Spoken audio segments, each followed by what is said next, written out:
Hi everyone, আজ 26শে ফেব্রুয়ারি। আজ চললাম আবার লোগরি রিসেপশন ব্রাইড সাজাতে। লোকেশন ঠিকঠাক উদ্ধার না করতে পারায় সাথে নিয়েছি আমার ভাইজি নিশাকে। ওই আজকে নিয়ে যাবে আমাদের লোকেশনে। চারিদিকে শুধু মাঠ আর মাঠ আর তাল গাছ দেখে মনে পড়ে যায় সেই কবিতাটি। তাল গাছ এক পায়ে দাঁড়িয়ে, সব গাছ ছাড়িয়ে উঁকি মারে আকাশে। যাই হোক, সুন্দর ভিউ দেখতে দেখতে পৌঁছে গেলাম লোকেশনে। আমাদের রিসিভ করার জন্য কাকিমা দাঁড়িয়েছিল। তারপর আমি আর নিশা শাড়ির প্লিটটা করে রাখলাম। ব্রাইড এলো, শুনে নেই ব্রাইড কি কেমন মেকআপ করতে চায়। এই যে আমার লক্ষ্মী ব্রাইড। কালকে ঠিকঠাক ছিল মেকআপ? কখন ধুয়েছিলে? কখন?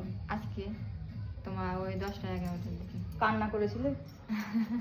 কিছু হয়েছিল? কিছু হয়নি, আমার সব ঠিকঠাক। আজকে কেমন সাজবে? আজকে তোমার ঠিক আছে। শুনলে ব্রাইডের রিভিউ। গতকাল করেছিলাম ব্রাইডাল লুক, আজ রিসেপশন লুক। আজও সে আমার মনের মতো করতে চায়।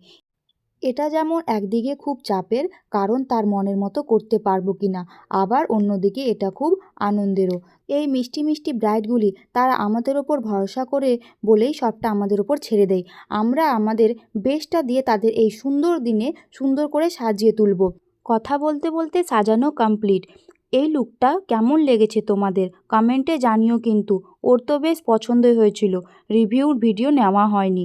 দেখা হচ্ছে পরের ভিডিওতে। আজকের মতো টাটা, টেক লাভ।